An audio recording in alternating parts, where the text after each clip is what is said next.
Hi everyone, and welcome to the channel. My name is Infantry Pulse, and today we're going to be doing an update on my Mythic Hero tier list. So it's been almost a year since I've updated this. The last time I did it was in September of 2020, so it's time for an update. We've got a lot of new units that have been released since then. We've also shifted into kind of a different meta than where we were before. So some heroes feel stronger, some feel a little bit weaker, and we also have this new 7th slot, 6th slot on offense thing to talk about. So definitely a lot to get into.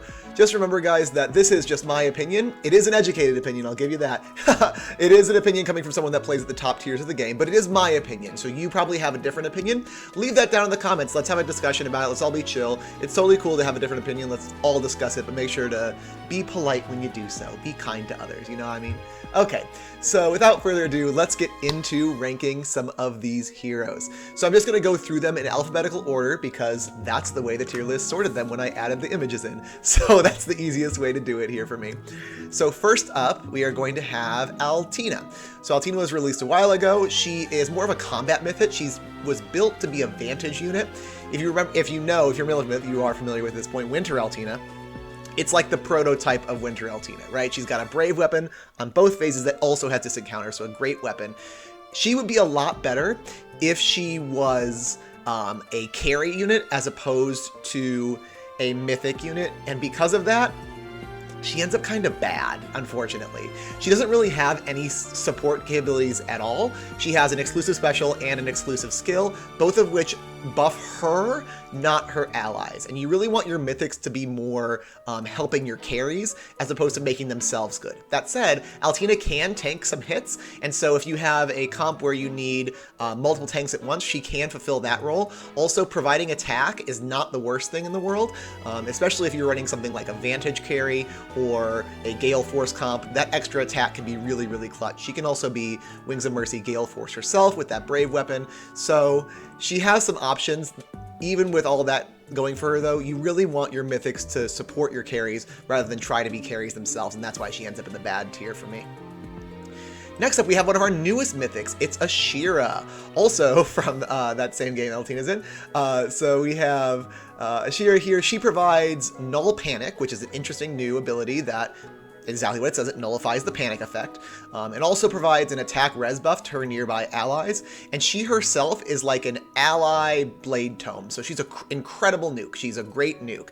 But much like Altina, she needs to be able to support her allies better. She does give the res bonus, which is one of the best blessings to give, and she has that null panic effect, so she does support her allies better than something like an Altina. All that being said though, I think I end up like right on the border between good and meh, falling probably more towards the meh side of things. So she is a great nuke, and that's something she's good at. She can definitely clean up for you afterwards. She can try to tank a res hit or two, but that's probably not the best idea in the world. Obviously, she can do it. She has very low defense, though, so she is susceptible to being sniped, so you have to be careful with that. I think her best quality is definitely the attack res buff she gives, kind of like an tactic range, but it's to any ally. That's definitely great. You throw speed defense link on her, and that can definitely help her you know, fully buff an ally without any other team support. So that's quite good. That's how I use her anyway. And then again, using her to clean up enemies is also a great strategy. Next we have Bramimon. So Bramimon is a defense mythic, a dark defense mythic, and he's a nuke. He's a huge nuke, a very threatening nuke, super high attack, pretty good bulk, not great speed, and his weapon gives him an auto follow-up, and also has a preferred skill that ignores ally support. So it ignores, you know, Flayn, it ignores Brave Lucina. So he's a really threatening nuke. Last time I made this tier list, he was up in the incredible tier, and he truly is incredible, but I do think he's maybe starting to fall off a little bit, especially now that in light season, we have 2 res stacking mythics. And so because of that, a lot of units are coming in with plus 10 res.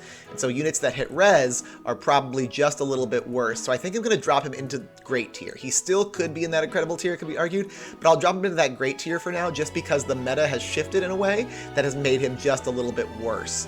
I still think his ability to you know, gain extra stats, get that auto follow-up, prevent your opponent's ally support. That's all really good stuff. So still worth it for sure. Still a great unit. I just don't think he's incredible as much anymore.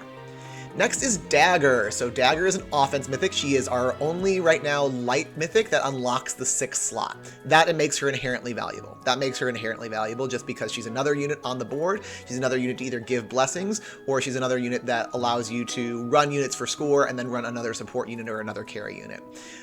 She has null follow-up in her preferred skill, as well as kind of a debuffing, a Rhine effect in her preferred skill, and her weapon is actually quite good also. The biggest thing she provides is Pathfinder on offense, which allows you to basically sneak past her and use her for extra spaces. All that being said, I think I would put her somewhere in the good tier, just in practice of using her. The Pathfinder feels very convenient, feels very good. It doesn't feel like the most impactful thing in the world, but it's definitely helpful. And she as herself is a good unit, but sometimes she does lack the speed to double exceptionally fast foes. So that null follow-up is great and all, but I think she is missing just a little bit of that combat prowess that maybe makes her more useful, because her really only support capability is Pathfinder. So like Altina, her preferred skills buffs herself as opposed to her allies. But she has Pathfinder, so Pathfinder makes her more useful. Also, she's got that 6th slot, so that's what she has that puts her 2 tiers above Altina, is those 2 things. Okay, next we have Duma. So last time I made this tier list, this was the most controversial placement. I put Duma in the bad tier last time. He does not have the best combat in the world, and especially now that people are starting to run Fallen Edelgard counters, pretty much everything that counters Fallen Edelgard will counter Duma much harder. He is not as good of a unit as her, and he is colorless. He is a dragon, so things that are effective against beasts are often effective against dragons, thinking about, you know, Ruptured Sky and the like. He is also an armored unit, so he is definitely not in a good place. That said, you can't really argue with the bonus that is Upheaval. Upheaval is very, very good. It gives 7 damage to the opponent right away. 7 damage on the opponents right away, and with the rise of turn 1 engages, that can be really helpful. I think that's I don't know, I don't want to say that it's more useful than the structure destroying component part of the skill, but with more and more turn 1 traps being the main meta, that 7 damage can really be make or break. So I'm going to put Duma all the way up this time in the good tier. I think he's actually going to be all the way up here. So I'm jumping him up 2 tiers from last time, just because I think that as much as he's threatened by the legendary Edelgard counters, or not legendary, Fallen Edelgard counters, there we go. The Fallen Edelgard counters, I think he does end up in a very good place in the meta still, just because of Upheaval. Okay, next we have Air. So Air is a light mythic, our very first mythic. She has a very great dagger in the form of Lithieberg. She's also a dagger flying unit, and just that makes her super invaluable, so she can run something like Disarm Trap and set up a strategy called Air Force, where you run Fury and you run her Lithieberg to take her recoil damage, and between those 2 things, she ends up knocking herself into Wings of Mercy range and setting up a Gale Force while disarming opponents' traps. So that's a really good strategy. She can also run the Tamari dagger because she has good res to debuff your opponents with. I think Air ends up in the great tier. Definitely up there still. She also, not to mention this, she has passive healing. So she heals allies, the most damaged ally, for 10 HP at the beginning of every turn. That's way more valuable than people get credit for. People almost discount that part of her kit. That's really good. That's really helpful a lot of the time. That keeps your tanks alive, especially for extended engagements. When you run things like save balls especially, you're looking for those extended engagements. You're looking for, you know, not just diving in on turn 3 with your bolt tower turn and praying. You want to engage early and stay engaged, so that's definitely helpful. Her healing is, but also I think Air Force is really sets her apart from the other mythics. The ability to set up a whole strategy that centers around herself. That's definitely the best part. Okay, Freya. I am a very big fan of my Trace Freya that I use. She's very good to help break down structures. She has 3 movement because she's a Cavalier. She has speed-based damage reduction in her weapon. She has a preferred skill that steals her opponent's buffs, essentially. All that being said, everything I just listed makes her a carry mythic, right? So it makes her, all of her skills buff herself as opposed to your carries. And so that leaves her in this range down here with Ashira and Altina. Because she is a Cavalier and she has that 3 movement and she can use something like the Trace skills to great effect, I'm going to put her in the meh tier for right now. You could argue that she's in the bad tier. And if you watch the video literally that I posted yesterday, I really hype up how great she is. That said, that's because I have this very specific build for her, and I've used her to make a very specific niche with the Trace ability. If you don't run her with that ability, then she can struggle to even perform her role as a tank, because she has a speed-based damage reduction. That's absolutely true, and it's very helpful. But if she's not getting that full damage reduction, her defenses are not the best in the world, and because she's not getting HP boosts from other mythics, just like Altina, she struggles from the fact that she is a mythic herself. If she was a unit that was blessable and could get mythic bonuses, then she would be absolutely insane, but she's just not, and so she's stuck in the meh tier for right now. Alright, next we have Hel. So Hel is a dark mythic that provides defense that in and of itself is valuable, because then you're countering Milla. Milla has a defense-based check for her isolation ability. She is also a unit that has a built-in miracle effect against everything that is not mages, so that makes her, you know, she can checkmate some teams essentially if they can't either A, outspeed her, or B, hit her with a mage, right? So she can surely checkmate some teams. That said, that's not super common because you can usually knock her down, and then Peony can poke her down, you know, as Peony does because she's a mage. But yeah, with that Mystic boost in the Seal or in the B slot, she can definitely be great. All that being considered, I would put her probably in the good tier still. She's kind of bordering on meh for me. She is way better in theory than she is in practice. Her res stat is so low, and that's really what keeps her from being great. Also, again, she's one of those units that wants to be able to have blessings, and she would be so much better, right? As a defense mythic, she is being green and hitting res is actually pretty okay. So as far as combat's concerned, that's pretty good for her. She has slaying on her Reaper as well, so that's helpful. But yeah, it just ends up in the good tier at the end of the day, kind of in the middle of the road. Next, we have Lif. So Lif has pretty good stats, pretty good weapon. He has a preferred special, but he is a carry mythic, and carry mythics are pretty okay on defense. On defense, carry mythics stand out a little bit more than the carry mythics do on offense. All that said, he still falls in the bad tier for me. He has the auto follow-up in his weapon. He can really nuke down some units really well. Being infantry means he can receive infantry pulses, as I well know. But at the end of the day, he provides speed, which is not the best mythic blessing for the defense.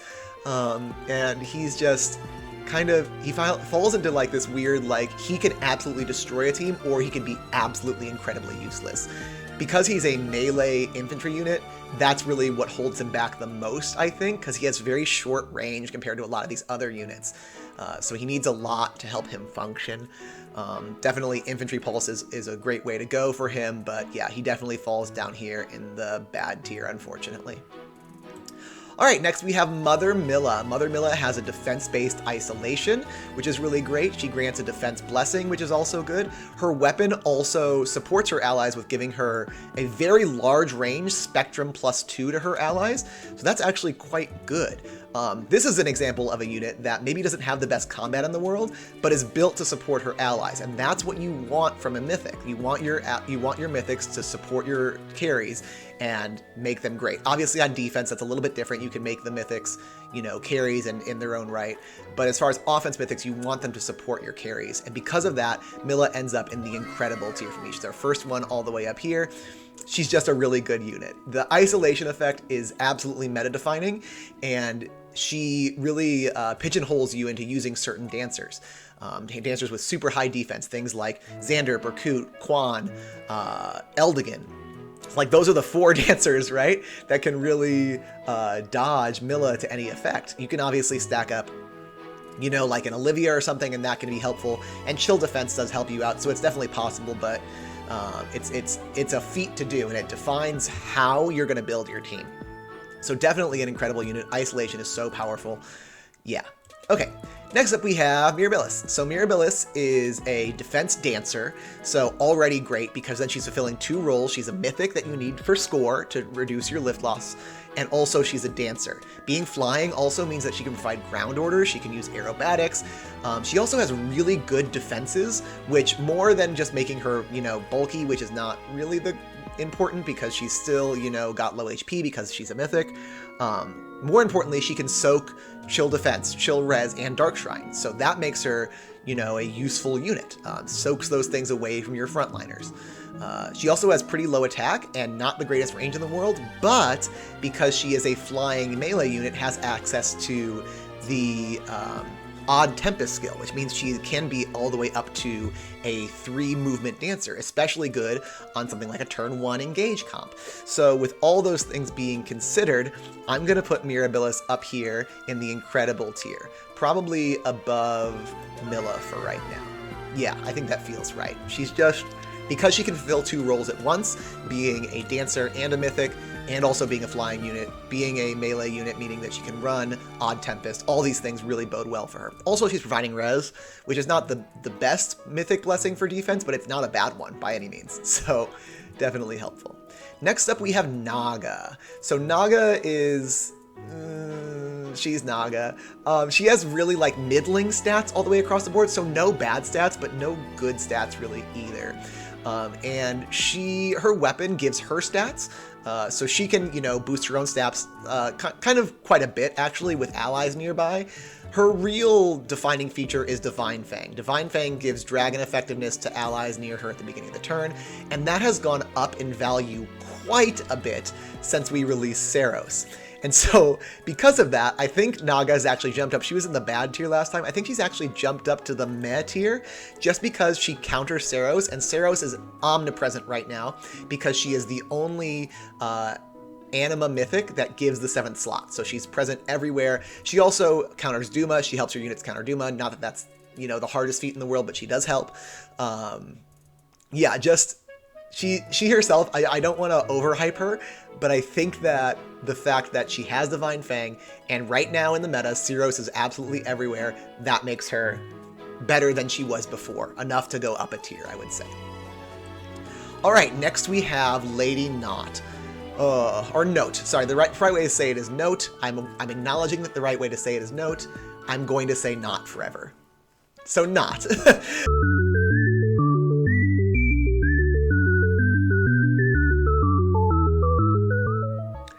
Okay, and we're back. Sorry about that. I sometimes accidentally right-click when I don't mean to, so we're back here. Note is a great mythic in that she is like hell, giving that defense blessing, countering Milla's isolation. That's really, really helpful. She herself is a pretty good combat unit, getting Spectrum +5 on her weapon as long as she's above 25% HP, and also getting a bonus doubler effect. That's really great, but her biggest outstanding feature is obviously Pathfinder. Pathfinder on defense makes her so good. It lets, allies sneak by her, all allies, including ranged calves, to sneak by her and get an extra space of movement. Absolutely insane. Running 2 knots together is also really great. She's also the only Dark Mythic that provides the 7th slot right now, and so because of that, I'm going to rank her all the way here at the top of Incredible. She is absolutely outstanding. She has everything going for her. She has great support options, she gives the right blessing, and she's a good, competent combat unit herself. Definitely best mythic. So good right now. Alright, next we have Peony. So Peony gives a speed blessing, but the most important thing is that she is a mythic dancer, and that's just great. So she's a mythic dancer. Her weapon gives a very wide range attack and speed drive buff in all cardinal directions, and her dance gives a Spectrum +3 visible buff, as well as ground orders to units in cardinal directions. That's really good. That's a really good effect. That's an incredible effect. She's also a flying unit and a ranged unit, which means that she's good for helping to get pots herself. Being a tome user means that she can poke down hell for you if your team is otherwise hard countered by hell. All these things make her absolutely incredible. She is just an incredible unit. Definitely one of the best mythics in the game still to this day. The fact that she's free is awesome. That means everyone can use her and use her to great effect. Yeah, really big fan of Peony here. Next we have Plumeria. So Plumeria is a lot like Peony.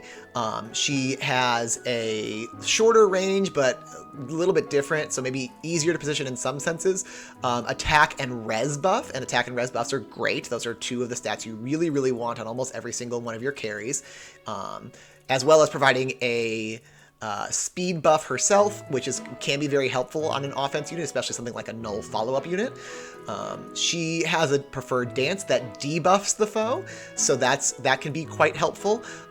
With all those things in mind, though, I think she is worse than Peony, but still probably deserving of being up here in this incredible tier. I think the fairies are just really good. The fairies are really good because they fulfill two niches. They're a mythic unit, so they're helping your score, they're providing blessings, and they're providing a dancer for you, and dancer support is so crucial. So yeah, I definitely think that our fairies are up here for sure. Next we have Reagan. So Reagan was our free unit from Book 5. She is a melee cav, a sword cav. She has a preferred special that charges itself on turn 1. It's really good. She has damage reduction in her kit. She has extra stats on her sword. She has Canto built into her weapon, Canto 3, for the first 4 turns. So she can help break pots. She can help break structures that might be in your way. She can help go through problematic frontline units that maybe you couldn't otherwise get through with your carry, because she has that pre-charge special, and then she can Canto back and out for your tank to then take the rest of the team. That's really good. She also provides attack, which is, you know, a universally good stat. It's all really good. She doesn't provide as much support as a mythic might want, but the ability to have Canto and have it on her base kit is quite good, right? So all those things combined put her probably up in the incredible tier. The other thing that puts her up here as opposed to probably great, good, meh, something above that, is she is the only Astra unit right now that's unlocking that 6th slot. So because of that, we rank her very, very high here. I think she's on the bubble between great and incredible, truthfully, because I don't think she provides as much utility or meta definition as something like Milla or the fairies, or definitely not, but she is probably good enough right now just because of that unlocking the 6th slot. And even still, if she was in the great tier, she'd be at the top of the great tier. So she's right in that bubble, but I'm going to put her incredible for right now because she unlocks the 6th offense slot. Next, we have Seiros. So Seiros is a very good unit that unlocks the 7th slot on Anima season. So Anima is her place to be. Unfortunately, she shares the season with Naga, so she is weak to dragon effectiveness, being a dragon herself, and that can be very bad for her. That said, she has very good stats, very high attack, very good defenses as well, and her weapon gives her a ton of great effects, including an auto follow-up, including follow-up denial, including an auto follow-up, including extra stats, all these great things that really set her apart from other mythics in terms of being like a pretty competent tank, as well as a somewhat threatening offense, somewhat threatening attacker as well. All that said, I think she's going to fall for me into... in my notes, I had her in the good tier, but I think she's actually probably in the great tier. I think she's up here, just because unlocking that 7th slot I think is important. I think I may have underestimated that when I first wrote my notes. So I'm going to put her up in the great tier on a whim. So yeah, I think she's up there. She's also providing an attack buff, which is, you know, universally good. So we love that for her. Also, infantry unit means she can receive pulses, yada yada. Can use all the great infantry skills. Yeah. Okay, Sothis. I won't spend too much time talking about Sothis. She's bad. Sothis has a preferred special that is actually not a bad special. It scales off of speed and heals her for a little bit. She also has a weapon that nullifies her dragon weakness, which is good, because then she doesn't really have any weakness except something like Poison Dagger, but you don't see that at all ever. But that said, her stats are not great across the board. She really would like a Refine at some point if that's a thing we're giving out to Mythics at any point in the game. Because she just needs stats, because her stats are middling across the board and nothing in her kit really boosts them. And so she kind of finds herself in not a great place. And even with her bonus season, even on bonus season, she struggles sometimes to do a consistent amount of damage or tank a consistent amount of damage herself. So yeah, she needs some help for sure. I feel bad for my girl Sothis. I do enjoy running my Miracle Sothis on my teams, but she needs some help. All right, Thrasier. So Thrasier is a, well, let me say this. She used to be run primarily as a nuke in a similar vein as Bremimond. She has a desperation effect on her weapon, or not her weapon, and her preferred skill that allows her, you know, a debuff as long as the opponent has any kind of penalty on them, which is pretty easy to achieve overall on Aether Raid's defense. Not the most easy, but pretty easy to achieve. and she denies opponents' follow-ups. But I want to focus on that second effect because sometimes I think that's discounted. She denies opponents' automatic follow-ups, so things like Quick Riposte, things like Maltet, things like, Slick Fighter, Crafty Fighter. She denies those auto follow-ups. And she has pretty okay stats across the board. Her weapon is also giving her Spectrum +4. With that being said, you can run something more akin to a thick build as opposed to trying to run a strong build. So she can deal out a lot of damage, but I think her surviving hits might be more important. So I still run her as a nuke because I'm running an Infantry Pulse team, but if you're running her in general content, maybe consider pivoting away from something like the Flashing Blade Moonbow build and pivot into something like a Aether Raid Speed Defense that we got from the codes A slot and a Lull Attack Speed B slot. That might be good for you, because then she's going to be very hard to kill while still dishing out a good deal of damage. So that's just something to consider. I don't know that that's the most ideal build in the world, but it is something that I've talked about a lot. All that being said, I put her in the Incredible tier last time. I think she's kind of in a similar place to Bramimon now. She's going to fall into the Great tier for me. So right here in the Great tier, she is still good, but she's falling off quite a bit. Her attack stat is just a little bit low for her to continue being used as a nuke, so she's got to find that new role, which is why I suggest maybe think about pivoting her. If you're not running Infantry Pulse or something to support her to boost her damage, consider pivoting her into more of a thick Thrasier build as opposed to a killing intent Thrasier build. Okay, next up we have Triandra, and I have some very public opinions about Triandra, and they're pretty controversial. I know a lot of people like her. She shares a season with Mela, and because of that, she is constantly isolated. And so if you're counting on her to be a dancer, it's not going to be consistent, and it's probably not going to happen a lot ever. That said, if her dance does go off, it's one of the better dances even for the fairies. It provides the guard effect on the opponent, which is very strong, as well as a debuff on the opponent. So both those things are very good, especially on a defense mythic. That considered, she's providing a speed buff, which is not the best buff for defense usually, and I know people always say, like, well, she has these great offense stats, and she absolutely does, but she's gonna get one shot in retaliation pretty much every single time. She has great offensive stats, she's a huge attack stat, which, you know, that sounds great on paper, but it also means that if you want her to dance and she is not isolated by some stretch of the imagination, she's going to get baited because she's going to deal 5 damage and she's going to choose to attack instead of dancing.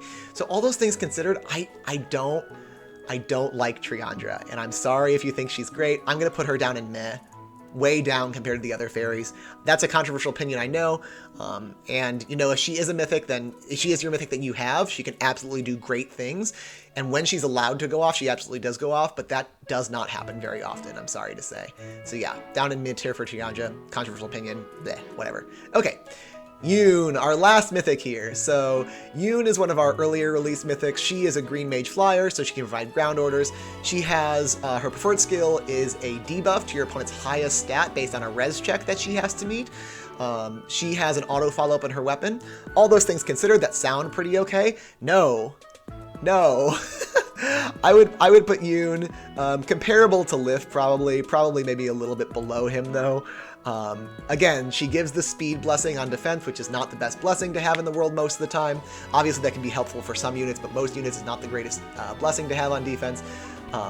And she needs a debuff on the opponent, like Thrasier, to get her auto double. She has a very low attack stat though, and so she often just pings off the opponent.